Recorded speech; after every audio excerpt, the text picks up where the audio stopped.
పత్రిక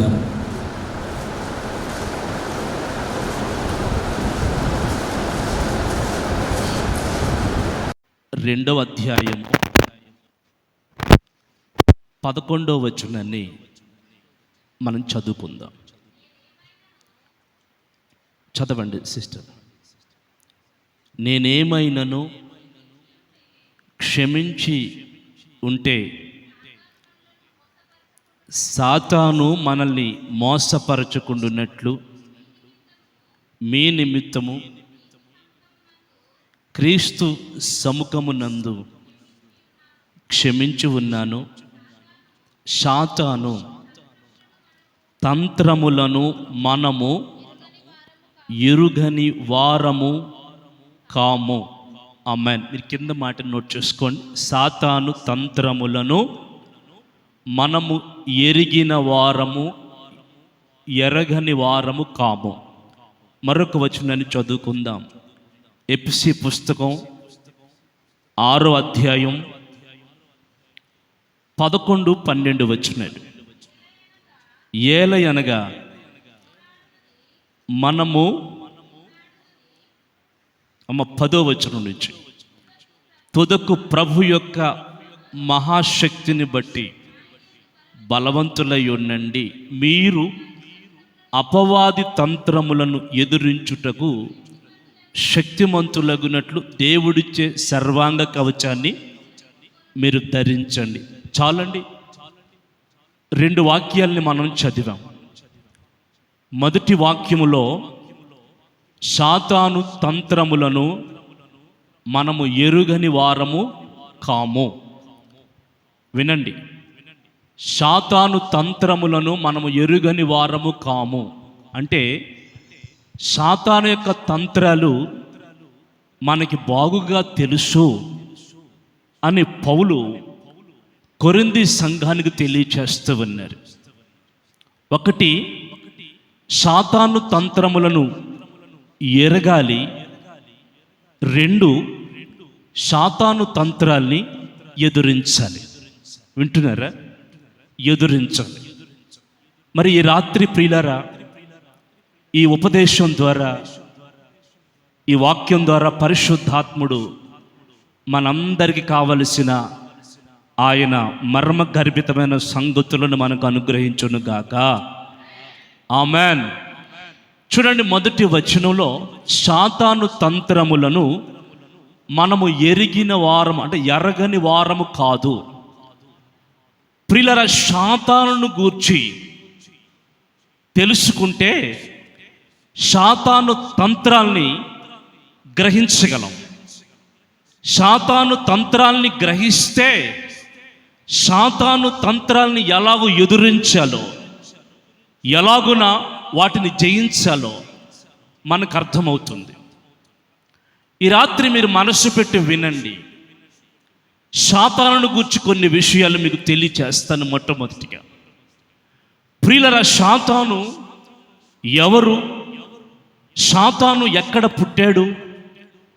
వాడి యొక్క పుట్టుక ఏంటి అని ముందు సాతానును గురించి మనం కొన్ని విషయాలు మీకు తెలియపరుస్తాను. ఈ సృష్టిలో ప్రియులారా, భూమి మీద వినండి, ఏ మానవుణ్ణి చేయకముందు దేవుడు దేవదూతల సృష్టిని చేశాడు. దాన్ని దేవదూతల యుగము అన్నారు. ఆ దేవదూతలు 4 రకాలైన దేవదూతలుగా బైబిల్లో మనం చూస్తాం.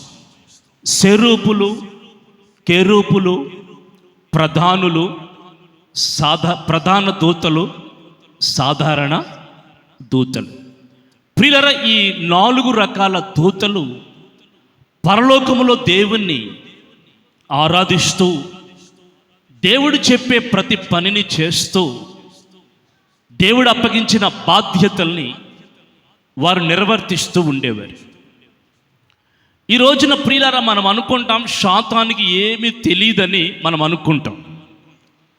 కానీ ఈ సృష్టిలో దేవుని తర్వాత జ్ఞానవంతుడు ఎవరంటే సాతానుడు. దేవుని తర్వాత జ్ఞానం కలిగిన వాడు ఎవడు అంటే సాతానుడు. ప్రియులారా, ఈ రోజున మనం కొన్ని విషయాలను మీకు తెలియచేస్తాను. యెషయా పుస్తకం 14వ అధ్యాయం మనం చదవగలిగితే, యెషయా పుస్తకం 14వ అధ్యాయంలో మనం చదవగలిగితే 12, 13, 14, 15 వచనాలను ఒకసారి త్వరగా చదివేయండి. తేజో నక్షత్రమా, వేకువ చుక్క, నీవు ఎట్లు ఆకాశము నుంచి పడ్డావు. జనములను పడగొట్టిన నీవు నేల మట్టు వరకు ఎలాగో నరకబడుతివి. నేను ఆకాశమునికి ఎక్కిపోయిదును, దేవుని నక్షత్రములకు పైగా నా సింహాసనమును హెచ్చించుకొందును. ఉత్తర దిక్కునున్న సభాపర్వతం మీద నేను కూర్చుందును, మేఘమండలం మీదకి ఎక్కుదును, మహోన్నతునితో నేను సమానముగా నేను ఎంచుకొందును అని నీవు అనుకుంటివే. చాలండి, మీరు చదువుకోండి, కింద వచ్చున్నాను. ప్రియులారా, మీరు వినండి, సాతాను ఎక్కడ ఉంది? ప్రారంభములో సాతాను ప్రియులారా ఎక్కడ ఉంది? సాతాను అనకముందు, సాతానుగా మారకముందు ప్రియులారా ఆమె ఎక్కడ ఉంది? మనం ఆలోచిస్తే ఆ వేకువ చుక్క, తేజో నక్షత్రమా, ఆకాశము నుంచి తన మహిమతో కిందకి పడినట్లుగా పడేటప్పుడు అనేక మందిని కింద, అనేక దేవదూతల్ని వారితో చేరిన అనేక మందిని కిందకు తీసుకొచ్చేసినట్లుగా మనం చదవగలం. చూడండి, సాతాను అనేవాడు అసలు ఎక్కడ పుట్టాడు? వాడు ఎక్కడ పుట్టాడు? డేట్ ఆఫ్ బర్త్ ఏది? బర్త్ ప్లేస్ ఏది అని ఆలోచిస్తే వాడు హృదయంలో అనుకున్నాడంటే ఏమని? దేవుని సభాపర్వతం మీదకి నేను ఎక్కుదును, దేవుని పర్వతము కంటే, దేవుని సింహాసనం మీద కంటే నన్ను నేను హెచ్చించుకొందును అని ఎప్పుడైతే అనుకున్నాడో ప్రియులారా వాడి పతనం మొదలైంది. మీరు వినండి, సాతాను గురించి కొన్నిసార్లు సాతాను స్త్రీయా, సాతాను పురుషుడా అంటాం. అది స్త్రీ కాదు, పురుషుడు కాదు, దేవదూతలు మధ్యంతరంగా చేయబడ్డారు. వినండి, అటు స్త్రీగా కాదు, ఇటు పురుషులుగా కాదు, మధ్యంతరంగా వాళ్ళు చేయబడ్డారు. వాళ్ళ మహిమ వేరు. ప్రియులారా, ఈరోజు ఈ రాత్రి దేవుని సభాపర్వతం మీదకి ఎప్పుడైతే హెచ్చించుకోవాలనుకుందో దేవుడు ఆ ఆలోచన ఎరిగి దాన్ని ఏం చేశాడు తెలుసా? భూమి మీదకి గెంటేశాడు. ఆ వచ్చేటప్పుడు ఒక్కరిగా రాలేదు, తనతో చేరిన కొంతమంది కేరూబుల్ని, కొంతమంది శరాపుల్ని, కొంతమంది ప్రధాన దూతల్ని, కొంతమంది సాధారణ దూతల్ని ప్రియుల వెంట పెట్టుకుని భూమి మీదకి వచ్చేసాడు. దేవుడు దాన్ని గెంటి వేశాడు. మనం ఒకసారి యెహెజ్కేలు పుస్తకం మీకు అర్థం కావడానికి తెలియచేస్తున్నాను. యెహెజ్కేలు పుస్తకం 28వ అధ్యాయం 13వ వచనం నుండి 19వ వచనం వరకు ప్రియులారా ఒక 2 వచనాలు చదవండి, మిగిలింది నేను చెప్తాను.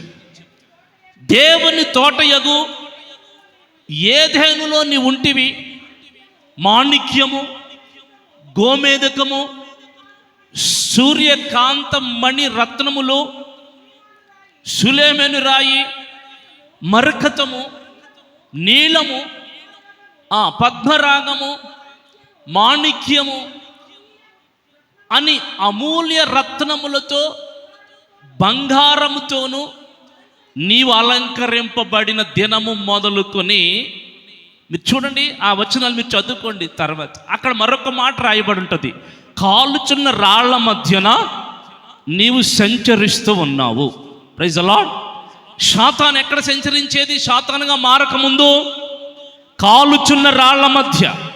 వినండి, కాలుచున్న రాళ్ల మధ్య ఎందుకు సంచరిస్తుంది? ప్రియులారా, దేవుడు మన కొరకు సిద్ధపరిచే దేవుని రాజ్యాన్ని దేవదూతల చేత కాలుచున్న రాళ్లతో కట్టించబోతూ ఉన్నాడు. కొట్టండి కొట్టండి కొట్టండి, కొట్టాలి కొట్టాలి గట్టిగా. మనము ఆత్మ సంబంధమైన మందిరముగా, సజీవమైన రాయిగా మారాలని పేతురు సెలవిచ్చాడు. చూడండి, పరలోకములో ప్రియులారా కాలుచున్న రాళ్ల మధ్యలో దేవదూతలు సంచరిస్తూ ఉన్నారు. ఆ రాళ్ళు కాలుచున్న రాళ్ల మధ్యలో సంచరిస్తున్న ఆ దేవదూతలు దేవుని రాజ్యాన్ని కడుతూ ఉన్నారు. ఆ కడుతున్న వారి మధ్యలో ప్రియులారా, ఈ లూసిఫర్, వేకువ చుక్క, తేజో నక్షత్రమ, లేదా అభిషేకించబడిన కేరూబు, మీరు వినండి, అభిషేకించబడిన కేరూబు అని మనం ఇక్కడ చదవగలుగుతున్నాం దేవుని వాక్యంలో. ఈ అభిషేకించబడిన కేరూబు లోపల పాపం పెంచుకుని దేవుని మీద హెచ్చించుకోవాలని, దేవుని మీద కోపం పెంచుకుని, ప్రియులారా, దేవుడు మానవుల కొరకు కట్టబోయే తన రాజ్యాన్ని నుంచి వాళ్ళని ఏ విధంగా దూరం చేయాలనే ప్రయత్నం చేస్తూ ఆమె ఏం చేస్తుంది? ఒక పక్క పరలోక రాజ్యం కట్టబడుతూ ఉంటే, ఒక పక్క తాను దేవునికి వ్యతిరేకమైన రాజ్యాన్ని, దేవునికి వ్యతిరేకమైన బలాన్ని సమకూర్చుకుంటుంది. ఇవన్నీ చూశాడు దేవుడు. వెంటనే ఏం చేశాడు తెలుసా? దాన్ని కిందకి నెట్టివేశాడు. దాని మహిమల్ని, దాని అధికారాల్ని పరలోకంలోంచి తొలగించేశాడు. వినండి, పరలోకంలోంచి తొలగించేశాడు. ప్రియుల, దేవదూతలకి మహిమలు ఉన్నాయి, అలాగే పడిపోయిన సాతానులు కూడా అదే మహిమలతో పడ్డారు కిందకి. వాళ్ళ మహిమల్ని దేవుడేమి తొలగించలా, కానీ పరలోకములో వాళ్ళకి స్థానం లేకుండా చేశాడు. వినండి, పరలోకంలో స్థానం లేకుండా చేశాడు. ఇప్పుడు సాతాను ఎక్కడి నుంచి వచ్చింది చెప్పండి? ఇప్పుడు ఎక్కడి నుంచి వచ్చింది? పరలోకంలో నుండి వచ్చింది. ఇప్పుడు కేరూబు అంటండి సాతాను, ప్రధానమైన సాతాను ఎవరంటే కేరూబు. ప్రియులారా, దేవుని బాధ్యతలు నిర్వర్తించే ప్రధానమైన బాధ్యతలు ఎవరంటే కేరూబులువి. రెండు విషయాలు చెప్తాను.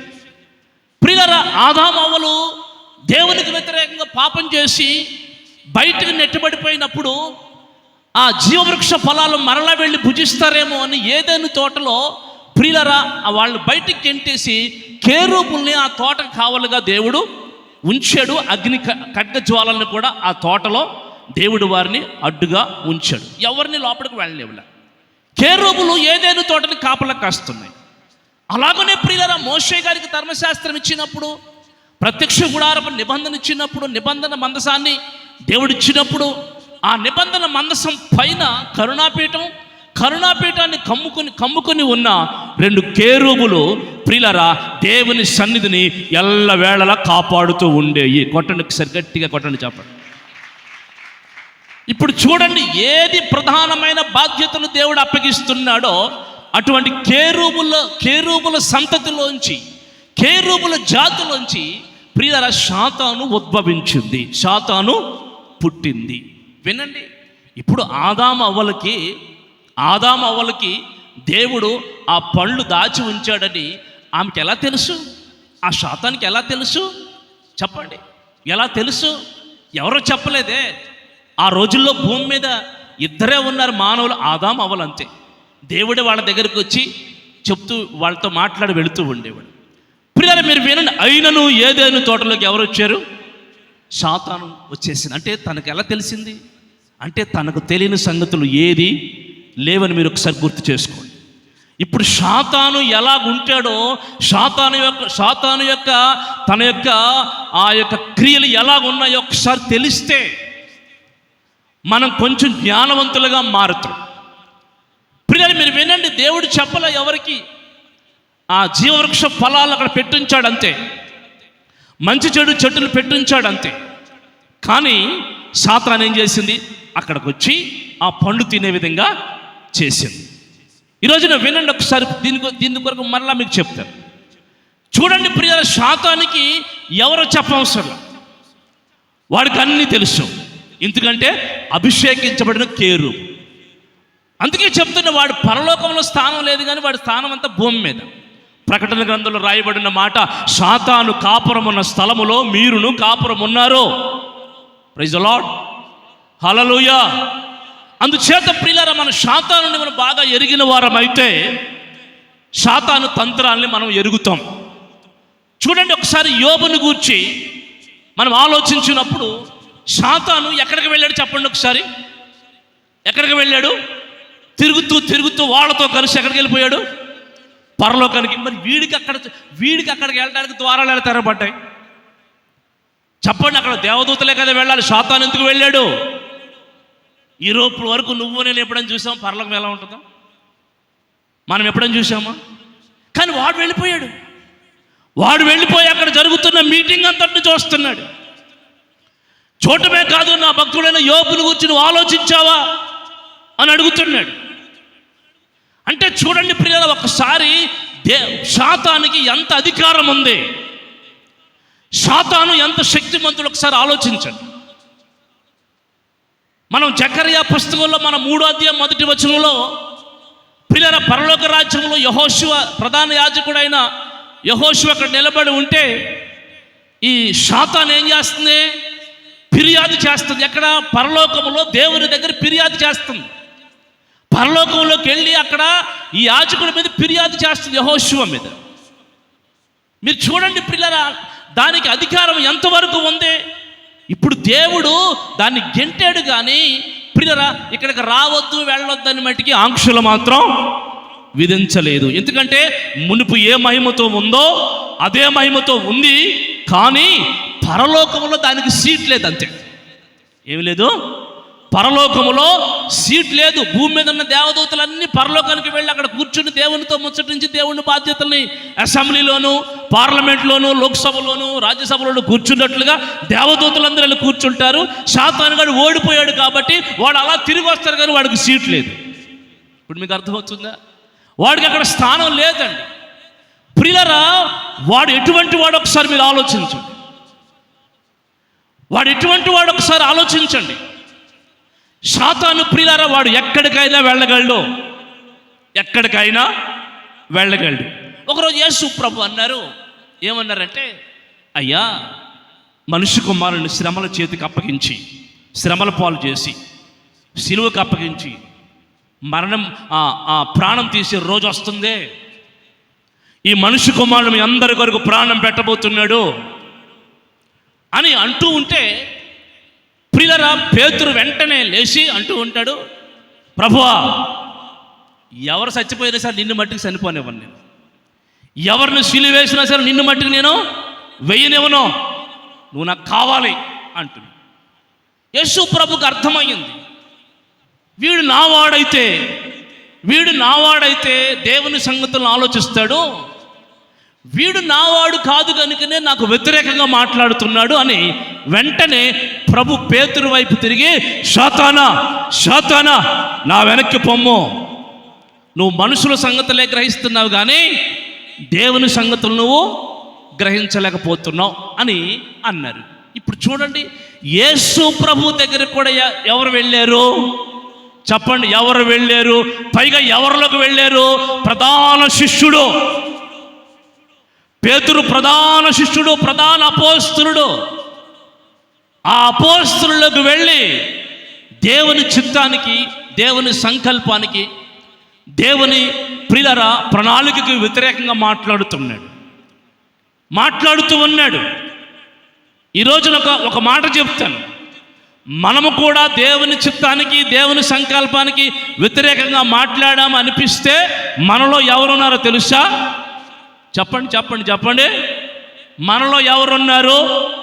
దైవజనుడికి, దేవుని ఆలోచనలకి, దైవజనుడి ఆలోచనలకి వ్యతిరేకంగా మనం మాట్లాడుతున్నామంటే మన మాటల్లో, మన యొక్క దేహంలో ఎవరు ఆవరించారు?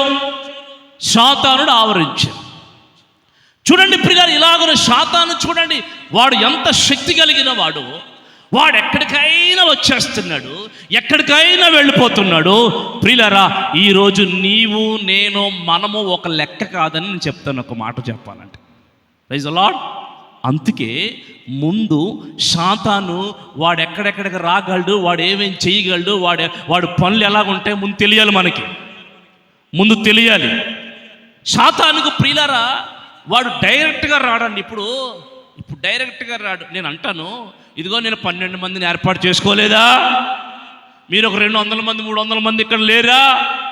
12 మందిలో ఒకడు సాతాను కాదా అని ప్రభు అన్నారా లేదా? నేను 12 మందిని ఏర్పాటు చేసుకున్నాను, అందులో ఒకడు సాతాను కాదా అన్నారు. ఇప్పుడు మీరు 200 మంది మీరు ఉన్నారు, మీలో కొందరు అని నేను అన్నాను అనుకోండి, మీరు ఏమనుకుంటారు? అయ్యి బాబు, తెల్లటి వస్త్రాలు వేసుకున్నాం, తలకణీలు వేసుకున్నాం, నెత్తి మీద ముసుకేసుకున్నాం, ఫ్రెష్గా కనబడుతున్నాం, ఇప్పుడే ఇందాక మహిమలో ఉన్నారు అన్నాడు, ఇప్పుడు మళ్ళీ ఇంతలో పిల్ల మాట్లాడుతున్నాడు పాస్టర్ గారు అని. అర్థమైందండి? మీరు మనసులో పెట్టేసుకుంటే, వినండి, మనసులో పెట్టేసుకుంటే సాతానికి ఎవరు అతిథులు కాదు. వాడికి అవకాశం ఇస్తే చాలండి, వాడొచ్చి దూరతాడంతే. వాడికి లోబడితే చాలండి, వాడొచ్చి దూరతాడు. సరే, ఇప్పటి వరకు నేను మీకు సాతాను గురించి తెలియజేశాను. వాడు పరలోకములో ఉన్నవాడు, అభిషేకించబడిన కేరువు వంటి వాడు. ఆయనను కిందకు పడ్డాడు. వచ్చేటప్పుడు ఒకరిని కాదు, కొంతమంది లాక్కుని వచ్చేసాడు.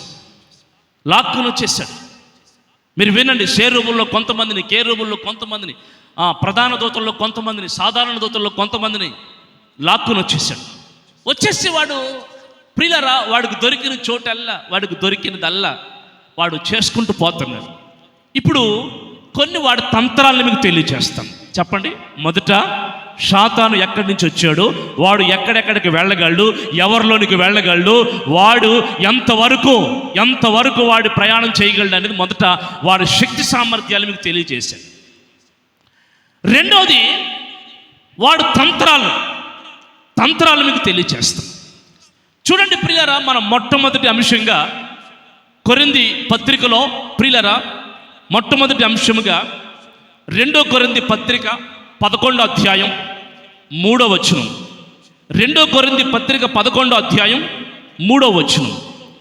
సర్పము తన కుయుక్తి చేత అది అవ్వను మోసపరిచినట్లు మీ మనస్సులు చెరపబడి క్రీస్తు ఎడల ఉన్న సరళత నుండి, పవిత్రత నుండి ఎట్లయినను మీరు తొలగిపోతారేమో అని నేను భయపడుతున్నాను. మొట్టమొదటి విషయం, సాతానుడు చేసే పని క్రీస్తు ఎడల మనకున్న ప్రేమ నుండి, సరళత నుండి, పరిశుద్ధత నుండి, ఆ భక్తి జీవితం నుండి, ఆ ప్రేమానురాగాల్లో నుండి వాడు మనల్ని దూరం చేస్తాడు. వినండి, సాతానుడు ప్రియులారా మొట్టమొదటిగా క్రీస్తు నుండి, క్రీస్తు యొక్క వాక్యములో నుండి, దేవుని ప్రేమలో నుండి, ఆ పరిశుద్ధతలో నుండి, దైవికమైన అనుభవాల్లో నుండి ప్రియులారా మనల్ని దూరం చేస్తాడు. ఆదికాండం 3వ అధ్యాయం 1వ వచనంలో మనం చదవగలిగితే, దేవుడైన యెహోవా చేసిన ప్రతి భూజంతువులోనూ సమస్త పక్షుల్లోనూ సర్పము యుక్తి గలదై ఉంది. వినండి, యుక్తి గలదై ఉంది. పౌలేమంటున్నాడు, అది యుక్తి కాదు, కుయుక్తి. మీరు వినండి, అది యుక్తి కాదు, కుయుక్తి. దేవుడు చేసిన ప్రతి భూజంతువుల్లోనూ ప్రియులరా ఆ సర్పం యుక్తి గలదై ఉంది, అంటే తెలివితేటలు కలిగిందై ఉంది. ఇప్పుడు చూడండి, సాతాను ఎవరిని ఎన్నుకున్నాడు? అక్కడే ప్రియులరా కాకి ఉంది, గ్రద్ద ఉంది. వినండి, ఈ సర్పమే కాకుండా చిన్న చిన్న పాములు ఉన్నాయి, చిన్న చిన్న తొండలు ఉన్నాయి, బల్లులు ఉన్నాయి, ఎలకలు ఉన్నాయి, అన్నీ ఉన్నాయి, భూజంతువులు అన్నీ ఉన్నాయి, సకల చర జంతువులు అన్నీ ఉన్నాయి. మరి సర్పాన్ని ఎందుకు ఎన్నుకున్నాడు దేవుడు? ఎందుకున్నాడు సాతానుడు అంటే ప్రియులారా, వాడికి తెలివి కలిగిన వాళ్ళు కావాలి, కానీ తెలివి లేని వాళ్ళు వద్దు. వాడికి తెలివి కలిగిన వాడే కావాలి. వాడికి మంచి జ్ఞానం కలిగిన వాడు, మంచి అందం కలిగిన వాడు, మంచి తెలివితేటలు కలిగిన వాడు, మంచి సామర్థ్యం కలిగిన వాడు, వాళ్ళని ఎన్నుకుంటాడండి. ఎన్నుకుని వాళ్ళ ద్వారా కార్యాలు చేస్తాడు. వినండి, ఇప్పుడు మీరు వినండి, కుయుక్తి అని పౌలు అంటున్నారు. ప్రియులారా, మోషే గారు అన్నారు యుక్తి గలదై ఉంది సర్పం అన్నారు. ఇప్పుడు సాతానుకున్న మరొక తంత్రాల్లో మొదటిది ఏంటంటే, సాతాను డైరెక్ట్గా ఎవరి దగ్గరికి రాడు. వాడికి ఒక సాధనం కావాలి, ఒక ప్రాణి కావాలి. ఎందుకంటే వాడు ఆత్మ కదా, వాడు ఆత్మ, అంధకారపు ఆత్మ. వాడు వెళ్ళి ఏదైనా క్రియ చేయాలంటే వాడికి ఖచ్చితంగా ఏదో ఒక ప్రాణి కావాలి, ఏదో ఒక మనిషి కావాలి, ఏదో ఒక దేహం కావాలి. వినండి, అందుచేత తెలివైన సర్పాన్ని సాతానుడు ఎంచుకుని సర్పంలోకి వెళ్ళాడు. సర్పం సాతాను కాదండి, సర్పాన్ని ఉపయోగించుకున్నాడు.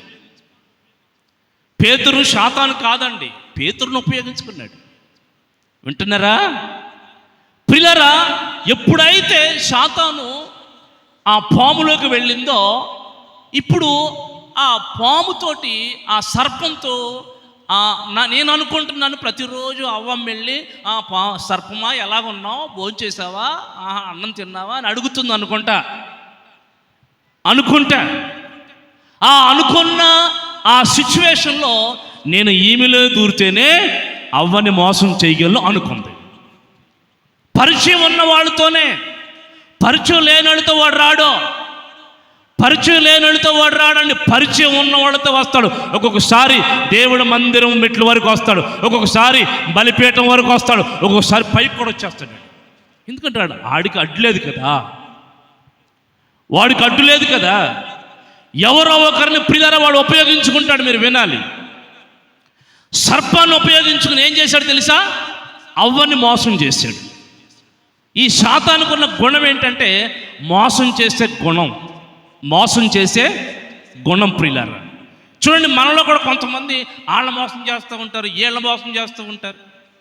అప్పుడప్పుడు దైవజనులు మోసం చేస్తూ ఉంటారు, ఎవరికి దొరికితే వాళ్ళని మోసం చేస్తూ ఉంటారు. ఇది ఎవరి గుణం? ఇది చెప్పండి అమ్మ, కొంచెం త్వరగా చెప్పండి. సాతాను గుణం మీరు ఎరగండి, సాతాను తంత్రాలు ఎరగండి. ఎవరిలోనైనా మోసం చేసే గుణం ఉందంటే అది దేవుని పిల్లలది కాదు, అది సాతాను వల్ల కలిగింది. ఎందుకంటే అవ్వ దగ్గరికి వెళ్ళి, అవ్వా ఇది నిజమేనా అని అడిగింది. ఏది నిజం? అదే ఆ పండు తినొద్దు అన్నాడా? తినొద్దు అన్నాడు. తిన్నారని చచ్చిపోతామని చెప్పాడు. ఏం కాదు, ఆయన చెప్పిన మాట కాదు, నేను చెప్పే మాట విను. అది తిన్న రోజున నీవు దేవత వల్లే మారిపోతావు, దేవునితో సమానంగా మారిపోతావు, తిను అంది. దేవుడేమన్నాడు? నువ్వు తిన్న రోజున చచ్చిపోతావని చెప్పాడు. ఈమెమంటుంది, సాతాను ఏమంటుంది? నువ్వు తిన్న రోజున దేవదూతల వలె మారిపోతావు. చూడండి, సాతాను చేసే బోధకి, దేవుడు చేసే బోధకి ఒకసారి మనం పొంతుని ఆలోచన. ఏదైనా తినేయచ్చు. ఎవరి బోధ ఇది? చెప్పండి. సాతాను బోధ. కానీ దేవుని బోధ ఏంటి? ఇదిగో నువ్వు తినవలసినవి కొన్నే ఉన్నాయి, త్రాగవలసినవి కొన్నే ఉన్నాయి, ముట్టుకోవలసినవి కొన్నే ఉన్నాయి, ధరించవలసినవి కొన్నే ఉన్నాయి, అన్నీ పవిత్రం కాదు, జాగ్రత్త అని దేవుడు చెప్తూ ఉన్నాడు.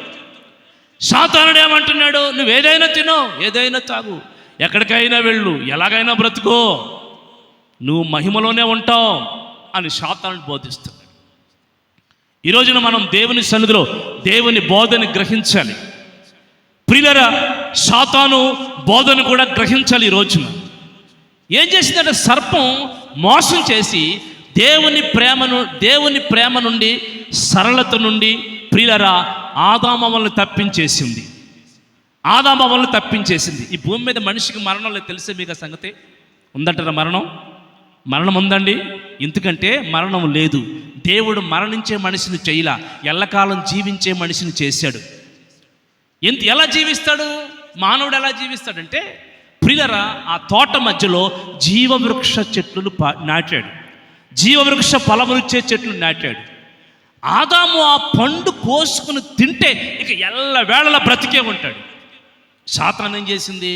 ఇదిగో ఈ పండు కాదు, ఆ పండు తింటే మీరు బ్రతుకుతారు, చచ్చిపోరని చెప్పింది. చూడండి నా ప్రియులారా, మోసం సాతాను మోసం ప్రియులారా. అందుకే మోసం ఎక్కడుందో అక్కడ సాతాను ఉంది. మోసం ఎవరు చేస్తున్నారో వాళ్ళు సాతాను చేయిస్తుంది. మోసకరంగా ఎవరు బ్రతుకుతున్నారో వాళ్ళని సాతాను బ్రతికింప చేస్తుంది. జాగ్రత్త. ఒకవేళ నువ్వు ఆ మోసంలో పడ్డావా, దాని అంతమేంటో తెలుసా?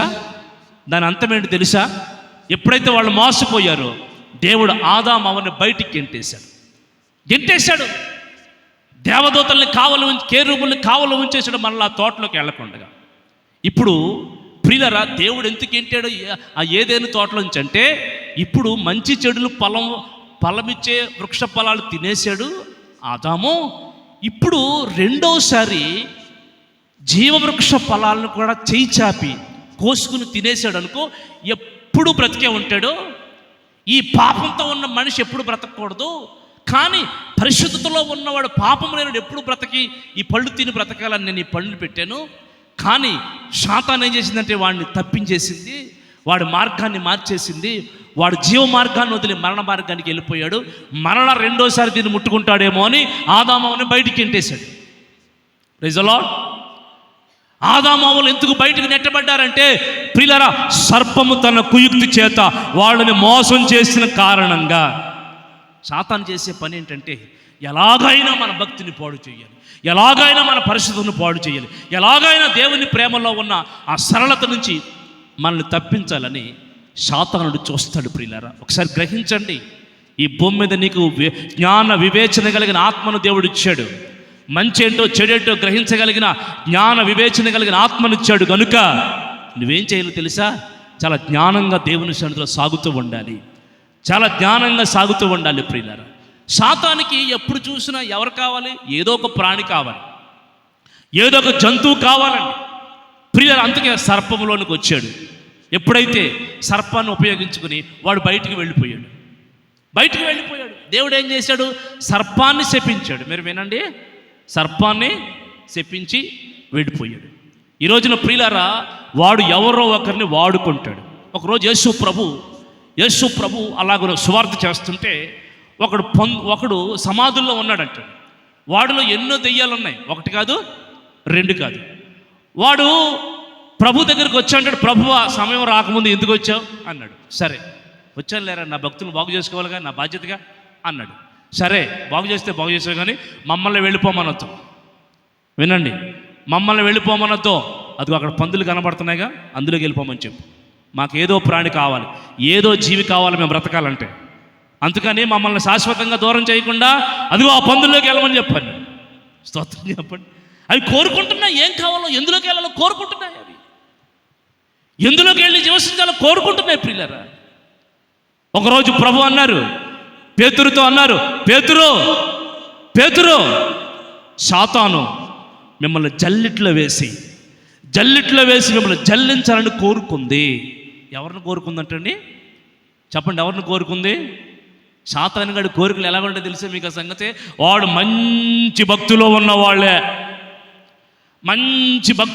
వాళ్ళే పాడు చేయాలని, మంచి కానుకలు ఇచ్చేవాళ్ళనే పాడు చేయాలని, మంచి నమ్మకంగా పరిచయం చేసే వాళ్ళనే పాడు చేయాలని, సంఘంలో సేవకునికి ఆనుకుని ఉండి సహవాసులుగా సహకారులుగా ఉండే వాళ్ళే పాడు చేయాలని వాడు ఆలోచన. ఎవరిని కోరుకుందంట? పేతుర్ని, యాకోబుని, యోహానుని, అందరినీ 12 మందిలో 11 మందిని కోరుకుని ఒకడిని అప్పటికే స్వాధీనం చేసుకుందిగా. 11 మందిని కోరుకుని ఏం చేస్తుంది? జల్లిట్లో. మీరు ఆ వాక్యం చదువుతారో చూడండి. లూకా సువార్త 22వ అధ్యాయం 31వ వచనం. సీమోను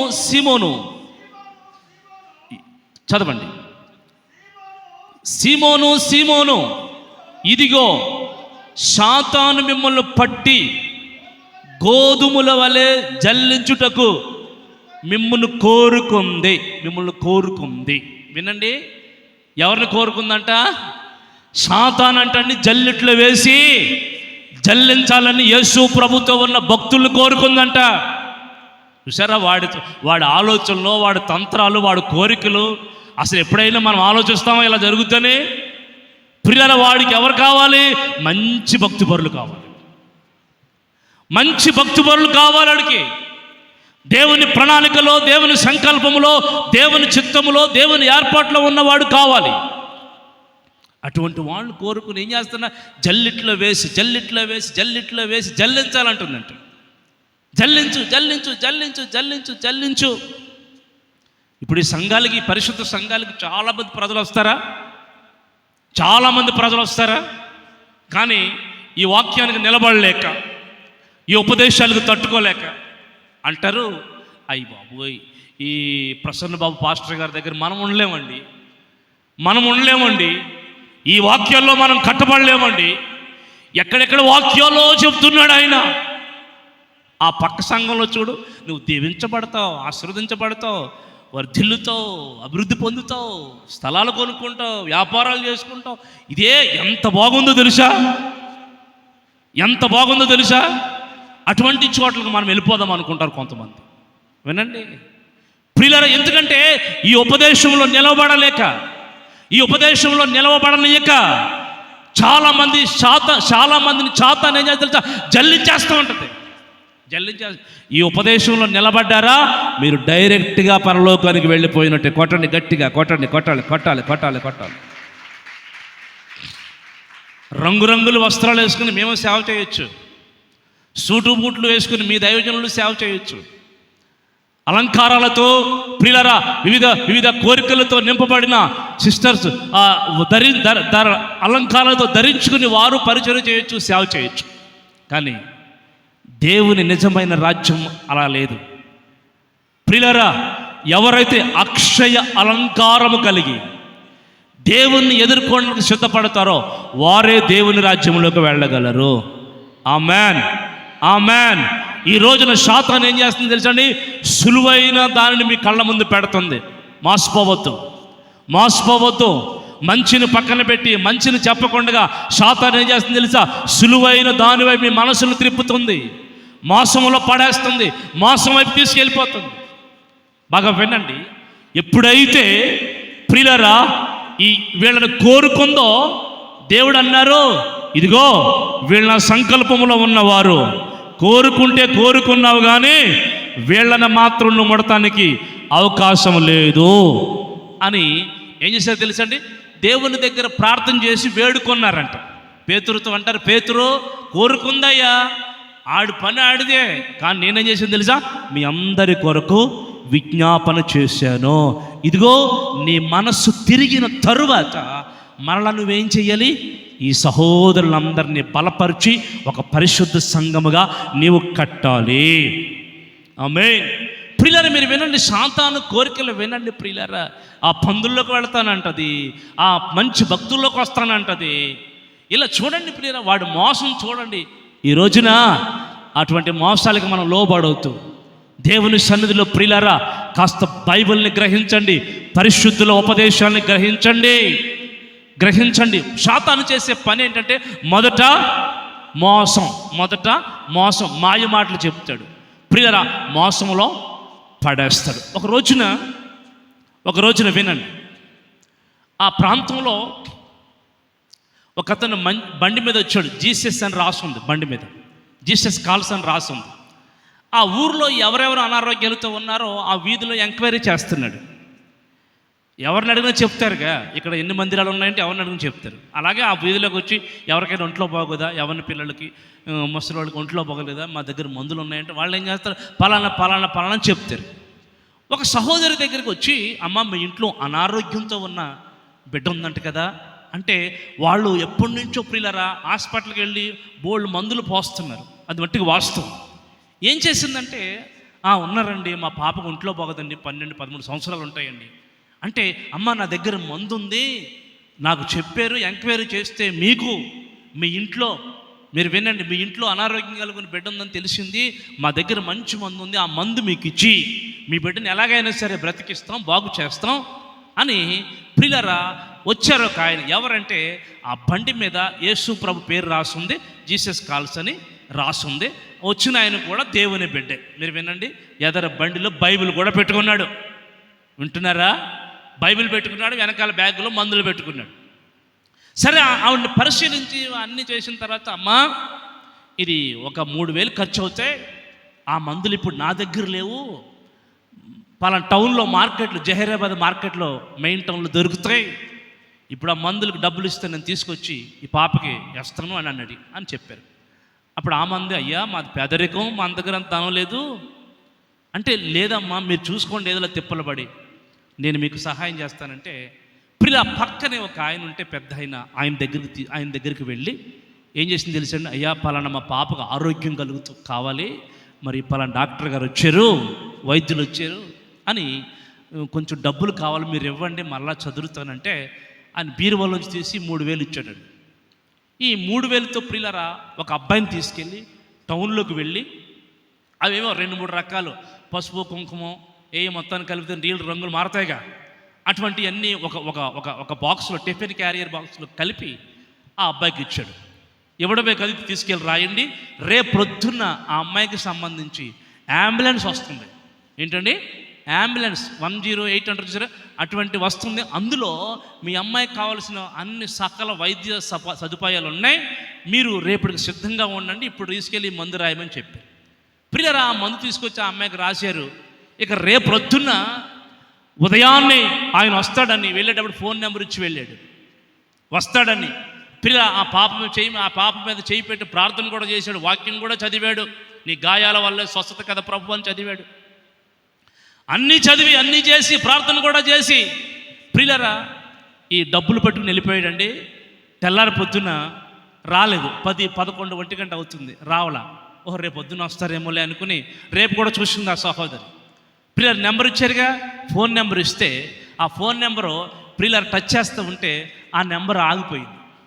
ఏంటి మరలా రోజుకి ఏమైపోయింది? ఇది 15 సంవత్సరాల క్రితం 16 సంవత్సరాల క్రితం జరిగింది. అప్పుడు 3,000 అంటే ఇప్పుడు ఎన్ని డబ్బులు అవుతాయి మీరు ఆలోచించండి. పేద కుటుంబం. ప్రియులరా ఆ డబ్బులు తీసుకుని వెళ్ళిపోయాడు. వైద్యం పేరు చెప్పాడు, ప్రార్థన పేరు చెప్పాడు, వాక్యం తీసి చదివాడు. ఇన్ని చేసి చివరికి ఆ బిడ్డల్ని మోసం చేశాడు. ఇక ఆ తెలిసిన వాళ్ళు ఆన్లైన్లో పట్టుకుని తెలిసిన వాళ్ళు అక్కడ ఒక పోలీస్ ఆయన తెలిసిన వాళ్ళు ఉంటే ఆ నెంబర్ తీసుకెళ్ళి, అయ్యా పలానా రోజుల్లో జరిగింది, 15 రోజులు అయింది, మీరు ఒకసారి ఫోన్ చేసి అది ఎంక్వైరీ చేయండి అంటే ఆ కానిస్టేబుల్ గారు ఫోన్ చేస్తే ఫోన్ స్విచ్ ఆఫ్ వచ్చింది. ఎన్నిసార్లు చేసిన స్విచ్ ఆఫ్ వస్తుంది. ఇప్పుడు టెక్నాలజీ పెరిగింది, అప్పుడు ఆ టెక్నాలజీ లేదు కదా, GPS ఇప్పుడు ఏమి లేవు, అప్పుడు లేవు కదా. అప్పుడు ఆయన చెప్పింది, అమ్మా ఎవరిని చేరనివ్వద్దు, అటువంటి వాళ్ళు ఎంతోమందిని మోసం చేసి డబ్బులు గుంజుకుని వెళ్ళిపోతున్నారు. ఫైనల్ రిజల్ట్ మీరు మోసంలో పడిపోయారు అంతే. ఈ రోజున ప్రియులారా వింటున్నారా? ఎవరు వాళ్ళని మోసం చేసింది? ఎవరు?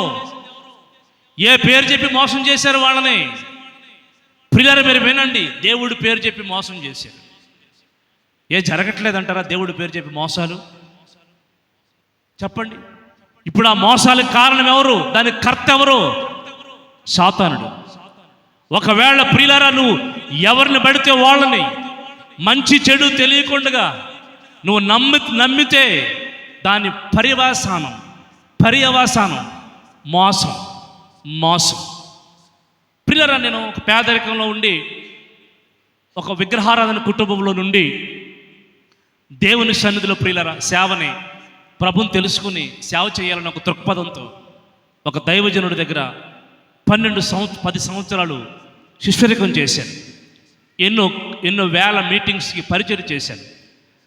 ఆ తర్వాత ప్రభు పిలిచి నా కుమారుడు నా పరిచయం చేయమని మొదలు పెడితే ఒక ప్రాంతంలో ప్రియులారా సేవను ప్రారంభిస్తే అప్పుడు సేవని ప్రారంభించినప్పుడు ఏం చేస్తారు? అందరూ వచ్చేస్తారు. అయ్యా మేము సేవ ప్రారంభిస్తున్నాం, రండి అందరూ వచ్చేస్తారు. మరలా వారం 10 గంటలకు ఆరాధన జరుగుతుందని చెప్పేమని ఇప్పుడు 200 మంది వస్తారా? మరలా వారం వచ్చేసరికి ఎంతమంది వస్తారు తెలుసండి? 1, 2, 3 వస్తారు. అలాగే జరుగుతుంది నా సేవలో. ఇద్దరు దైవజనులు నా క్షేమాన్ని కోరే ఆత్మీయులు అప్పటికి ఛత్తీస్గఢ్ రాష్ట్రంలో ఉన్నారు. అప్పటికి వారు వచ్చినప్పుడు ప్రార్థన చేయించడానికి తీసుకెళ్ళి అప్పట్లో ఉన్న చిన్న తాటాకు మందిరాన్ని తీసుకెళ్ళి చూపించి, అయ్యా నా పరిస్థితి అన్నాను. అంటే ఆయన ఏం చెప్పారు? బాబు సేవ అంటే సామాన్యం కాదు. మొదట మందిరాన్ని చూడరు, సంఘాన్ని చూడరు, వాయిద్యాలను చూడరు, ఏం చూడరు. మొదట నిలబడిన దైవజనుని క్షుణ్ణంగా పరిశీలిస్తారు. నీ కనుల ఎదుట నువ్వు చూస్తున్న ఆ పరీక్షలకి నీ చుట్టూ ఉన్నవారు, నీ ప్రజలు, చుట్టూ ఉన్న దేవుని ప్రజలు నిన్ను చూసి ఏ లోపము లేదని నిన్ను గ్రహించినప్పుడు తండోపతండాలుగా నీ దగ్గరికి జనులు వస్తారు. కొట్టాలి. ఈ పరిచర్య దైవజనులు నేను వచ్చిన తర్వాత చెప్తున్నారు. ఈ పరిచర్య 12 సంవత్సరాల క్రితం ఈ ప్రాంతంలో ప్రారంభించినప్పుడు ఎవ్వరు నమ్మేవారు కాదయ్యా, ఎవ్వరు వచ్చేవారు కాదు. మరి ఈ 12 సంవత్సరాల నుంచి మీ దైవజనులను ఏం చేస్తున్నారు? మీరందరూ చూస్తున్నారు, నమ్మారు, విశ్వసించారు. ఆయన చర్య, ఆయన మాట, ఆయన పడక, ఆయన నడక, ఆయన ఆలోచన, ఆయన కట్టుకునే వస్త్రం, ఇవన్నీ కనులారా చూసిన తర్వాత మీరందరూ తండోపతండాలుగా మహిమలోనికి వస్తూ ఉన్నారు. కొట్టని బిగ్గరగా చెప్పట్లు. ఆమేన్, ఆమేన్. కానీ మనం ఏం చేస్తాం తెలుసండి? ఆ ఫోటో చేయని ఎవరైనా 4 మాటలు చెప్పారనుకోండి, వెంటనే అట్రాక్ట్ అయిపోతాం. ఆ ఫోటో చేయని 2 మాటలు మన సేవకులకు వ్యతిరేకంగా, మన సంఘానికి వ్యతిరేకంగా, అంతే. మనకి ఏ పరిచయం లేదు, 2 మాటలు అంతే, 2 నిమిషాల పరిచయం, నమ్మేస్తాం. ప్రియులారా, ఈ రోజున అటు అలా నమ్మిన వాళ్ళు మోసాల్లో పడిపోతున్నారు, అపరాధాల్లో పడిపోతున్నారు, దోషాల్లో పడిపోతున్నారు. మీ కొరకు త్యాగం చేసుకుని, మీ కొరకు ప్రతిష్ఠించుకుని, సమర్పించుకుని ఉన్న మీ దైవజనుడిని గుర్తించక అనేక మంది తేలికపాటే విషయాల్ని నమ్మి, సులువైన ఉపదేశాలను నమ్మి ఈ రోజున మోసాల్లో పడిపోతున్నారు. ప్రియులారా, మీరు గమనించండి. ఈ రోజున సాతాను మోసం చేస్తుంది. మోసాన్ని ప్రియులారా కనులు కట్టినట్టు చూపిస్తుంది సాతాను. మనం ఏమైపోతుంది తెలుసా? లోబడిపోతాం, దానికి అప్పగించుకోబడిపోతాం. చివరికి దాని పర్యవసానం పరిశుద్ధ స్థలంలోంచి నెట్టివేయబడే జీవితం అయిపోతుంది. ఒక ఉదాహరణ చెప్పన ప్రియులారా, చూడండి. ఎప్పుడైతే ఆదాము అవ్వలు మహిమలో ఉన్నారో దేవుడు రోజు వచ్చి మాట్లాడుతూ ఉండేవాడు. కానీ ఎప్పుడైతే మోసములో పడ్డారో, మోసపోయారో, నెట్టివేయబడ్డారు, దేవుని స్వరానికి దూరం అయిపోయారు. ఈ రోజున చాలామంది మోసపరచబడిపోయి, వారి మనస్సులు చెరపబడిపోయి, దేవుని ప్రేమను సరళతను దూరం అయిపోయి, దేవుని స్వరానికి అప్పగించుకోలేక దేవుడు వారితో మాట్లాడలేదు. ఈ రోజున ఎంత మంచి వాక్యాలు చెప్పిన కొంతమందికి ఈ హృదయంలోకి వెళ్ళడం కారణం ఏంటంటే మోసం. జాగ్రత్త నా ప్రియులారా, దేవుని స్వరాన్ని కూడా విననివ్వకుండా శాతాన్ని చేస్తుంది. వాడి తంత్రాలను ఎరగండి, వాడి క్రియలను ఎరగండి ప్రియుల, వాడి యొక్క ఆలోచనలు ఎరగండి. దేవుని నుంచి, దేవుని ప్రేమ నుంచి, దేవుని సరళత నుంచి మిమ్మల్ని దూరం చేస్తుందేమో అని నేను భయపడిపోతున్నాను అని కొరింథీ సంఘానికి కుయుక్తుల చేత మిమ్మల్ని కూడా మోసపరుస్తుందేమో శాతానని. ఆదామును ఎలా మోసపరిచిందో అదే సేమ్ వేలో, అదే మార్గంలో మిమ్మల్ని కూడా మోసం చేస్తుందని. నేను ఎంత ఉపదేశం చేస్తున్నాను మీకు, తినొద్దన్న తినిపిస్తుందేమో, తాగొద్దన్న తాగిపిస్తుందేమో, మాట్లాడొద్దన్నది మాట్లాడిపిస్తుందేమో, వెళ్ళొద్దన్నది తీసుకుని వెళుతుందేమో అక్కడికి. మీరు పడిపోతారేమని భయంగా ఉంది నాకు అని ఒక దైవజనుడు అంగలారుస్తున్నాడు, తన దుఃఖాన్ని తెలియచేస్తున్నాడు. ఎందుకంటే శాతాను మోసంలో పడిపోయిన ఆదాము అవ్వలు నెట్టబడిపోయారు. మీరు మోసంలో పడిపోతే దేవుని పరిశుద్ధ స్థలంలోంచి నెట్టబడిపోతారేమో అని ఒక దైవజనుడిగా, మాలాంటి దైవజనులకి, మీ సేవకులు లాంటి దైవజనులకి గుండెల్లో ఎంతో భారం ఉంటుంది తెలుసా? ఎంతో భారం ఉంటుంది.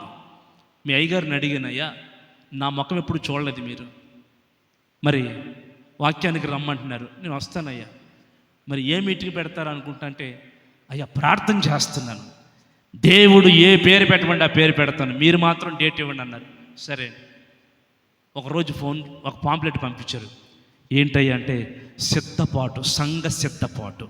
Praise the lord. ఏ కూడిక? సంఘ సిద్ధపాటు కూడిక. అంటే దైవజనుల భారాన్ని గ్రహించాను నేను. ఏంటంటే ఎలాగైనా మిమ్మల్ని సిద్ధపాటు చేసి ఆయన ఎదుట సంపూర్ణులుగా నిలబెట్టాలని మీ దైవజనుడి మనసులో నిండారుగా ఉంది. కొట్టండి ఒకసారి గట్టిగా చెప్పండి. నిండారుగా ఉంది. ఈ సేవ చేసే ధనం మరొకటిగా మేము ఉపయోగించుకోవచ్చు. ఈరోజు ఈ రాత్రి ఎంత ఖర్చు అవుతుంది, అది మరొకటిగా ఉపయోగించుకోవచ్చు. కాదు, నా బిడ్డలు సిద్ధపడాలి, నా సంఘం సిద్ధపడాలి, నా సంఘం దేవుని ఎదుట సంపూర్ణులుగా మార్చబడి ఆయన రాజ్యములో నిలవాలి. ఆమేన్.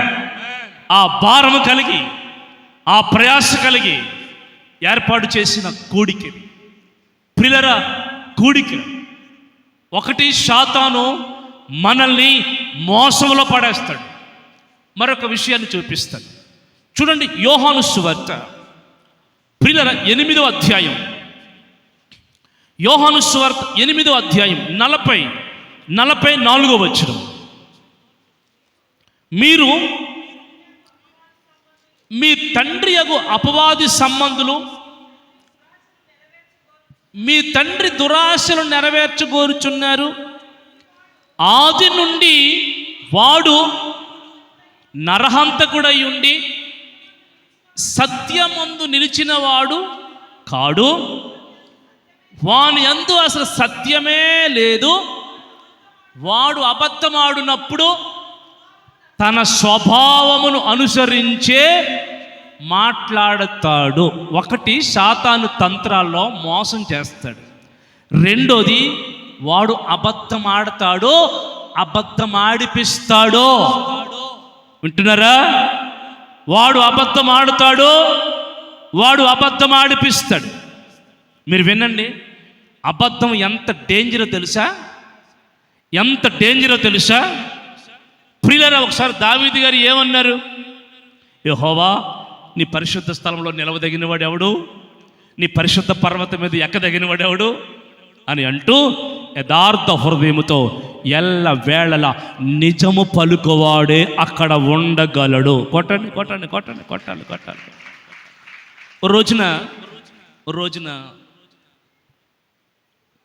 మా సంఘంలో మంచి కుటుంబం ఆదివారపు ఆరాధనకి రాలేదు. అమ్మా, ఎందుకు రాలేదమ్మా ఆదివారపు ఆరాధనకి? అయ్యా ఎందుకు రాలేదయ్యా అని అడిగాను. అడిగితే, అయ్యా మా ఇంటికి బంధువులు వచ్చారుగా, మీకు తెలుసుగా. నాకు తెలుసు, 2 రోజుల ముందు కార్యక్రమం జరిగింది వాళ్ళ ఇంట్లో. బంధువులు వచ్చారు మీకు తెలుసు కదయ్యా. తెలుసు అయ్యా. వాళ్ళు ఉండగా వాళ్ళని వదిలేసి ఆదివారం మందిరానికి రావడం ఎలా వీలు పడుతుందయ్యా అన్నారు వాళ్ళు. అంటే వాళ్ళ వల్ల మేము ఆగిపోయాము మందిరానికి రాకుండా అని అన్నారు. సరే, నేను అన్నాను, మరి చికెన్ మటన్లో బాగా మరి పెట్టారా? పెట్టామండి. అవును, పెట్టాలే మరి, ఎందుకంటే వాళ్ళే కదా మీ ఆశీర్వాదానికి కారణం, వాళ్ళే కదా మీ దీవెనలకు కారణం. మరి వాళ్ళు బాగా చూడాలే, మరి చూడకపోతే మరి బాధపడతారుగా, మీ ఆశీర్వాదాలు ఆగిపోతాయిగా. దేవుడిని వదిలి వాళ్ళని చూసుకోవాలే, మంచిదిలే, వెళ్ళన్నాను.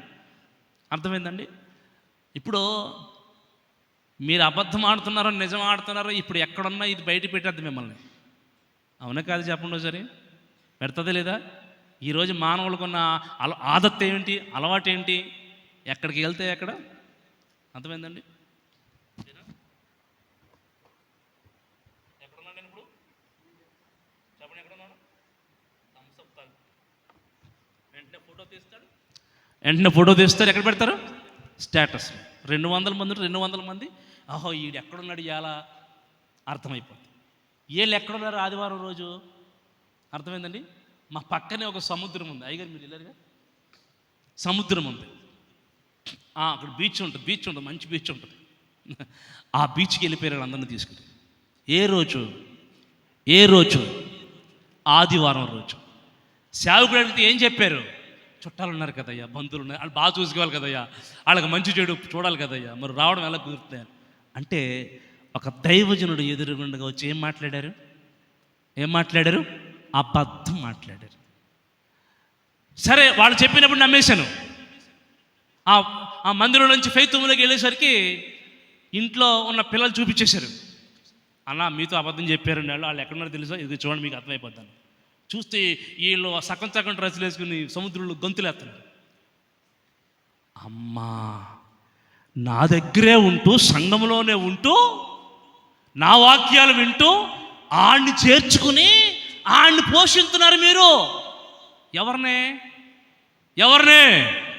ఇన్ని ఉపదేశాలు వింటూ, ఇన్ని వాక్యాలు వింటూ అబద్ధమును జరిగించేవాడు, అబద్ధమునకు జనకుడు, అబద్ధాన్ని ఆడించేవాడు, అబద్ధాన్ని ప్రేమించేవాడు, వాడిని పోషిస్తున్నారు మీరు. ఇంకెక్కడి నుంచి వస్తాయి ఆశీర్వాదాలు? నోరు తెరిస్తే అబద్ధం.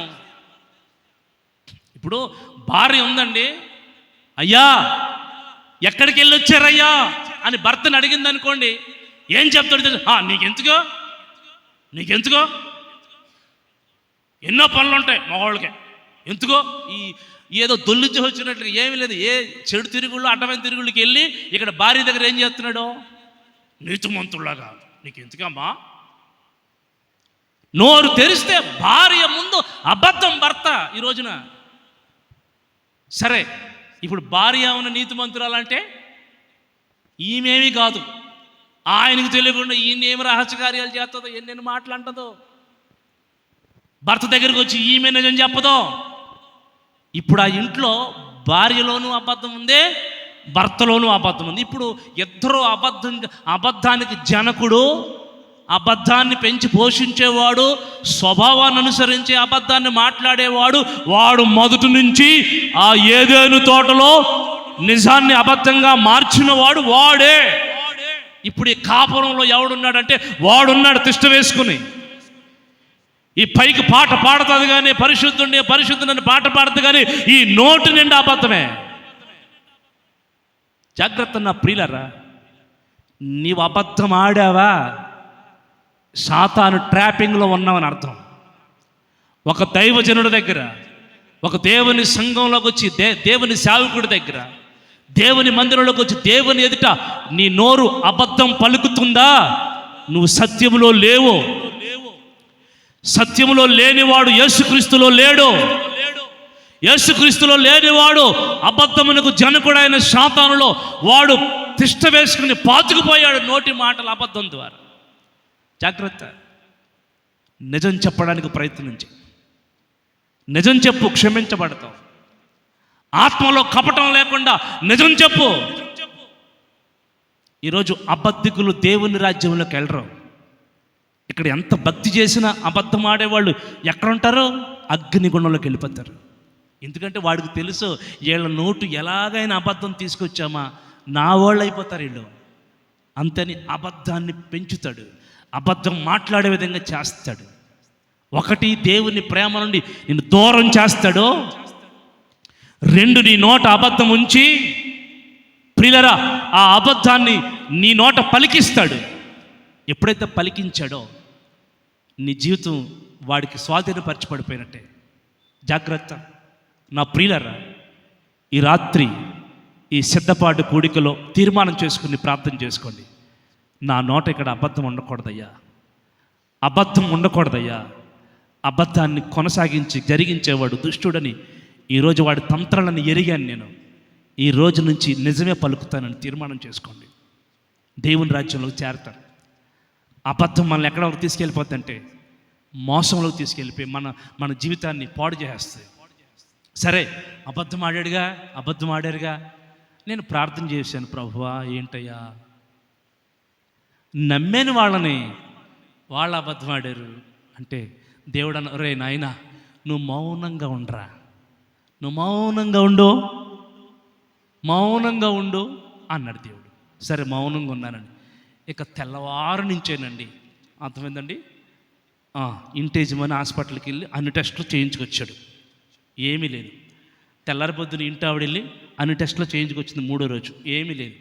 మూడో రోజున పెద్ద కొడుకుని తీసుకెళ్ళి అన్ని టెస్టులు చేయించుకొచ్చారు. ఏమీ లేదు. నాలుగో రోజున ఆ పిల్లని తీసుకొచ్చి అన్ని టెస్టులు చేయించారు. ఏమీ లేదు. కానీ జ్వరం, రోగాలు, బలహీనతలు ఏడిపిస్తున్నాయి. రిపోర్ట్లు ఏమి రావట్లా. డబ్బులన్నీ టెస్టులకు అయిపోయినాయి. తిరిగి కాళ్ళకి వచ్చి అప్పుడు అన్నయ్య ఏంటన్నయ్య, ఈ నెలంతా మేము తినవలసిన డబ్బులన్నీ హాస్పిటల్కి పోయినాయి అన్నయ్య, మేము తినవలసిన మా ధనమంతా హాస్పిటల్ పాలైపోయింది అన్నయ్య అని ఏడుస్తున్నారు. వాళ్ళు ఏడుస్తున్నారు. నేను అన్నాను, దేవుడి దగ్గర పశ్చాత్తాపడండి. అంతే, ఏదో దోషం ఉంది కాబట్టి పట్టుకున్నాడు దేవుడు మిమ్మల్ని. మీ మాటలే మిమ్మల్ని పట్టుకుంటాయి, మీ పనులే మిమ్మల్ని పట్టుకుంటాయి. అందుకే దేవుని దగ్గర ఏడ్చి ప్రార్థన చేసుకోండి. నాకు తెలుసు, నేను ఎందుకు చెప్పాలి? ఇటువంటి అప్పుడు చెప్తున్నాడు విని సరి చేసుకోవాలి అంతే. ఇక మాటివాడికి అదే పనిగా చెప్తూ కూర్చుంటాం ఏంటి మేము? Praise the lord. ఎన్ని రోజుల నుంచి ప్రార్థన చేసి ఈ కూడికి సిద్ధపడి వచ్చినప్పుడు దేవుడు మాట్లాడుతున్నాడు మీతో.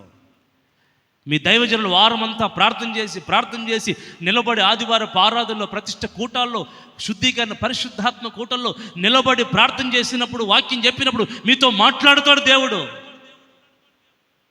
ఇక మీ వెంట అదే పనిగా మేము తిరగవలసిన అవసరంలా. లోబడలేదా దేవుడికి అప్పగించి వదిలేస్తాం, దేవుడు చూసుకుంటాడు. పిలిచిన దేవుడు నమ్మదగిన దేవుడు. ఆమేన్. ప్రార్థన చేసుకో తల్లి. వినండి నా ప్రియుల, అబద్ధం అనేది మనల్ని పట్టేసుకుంటుంది. ఆ అబద్ధం మన నోట ఆడిపించేవాడే వాడు. 2 విషయాలు చెప్పాను. 3వ విషయం చూడండి. యోహాను సువార్త 13వ అధ్యాయం 2వ వచనం.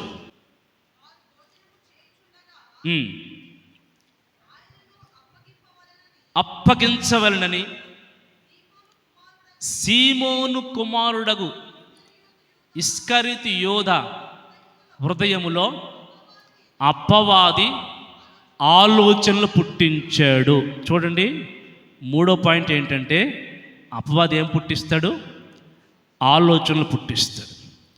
వాడి ఆలోచనలకి మనము లొంగకూడదు. Praise the Lord. హల్లెలూయా. అందరూ అలాగున లేచి నిలబడి చేతులు చాపి ఒకసారి చేతులు చాపి ప్రార్థన చేసుకుందాం అందరం కూడా.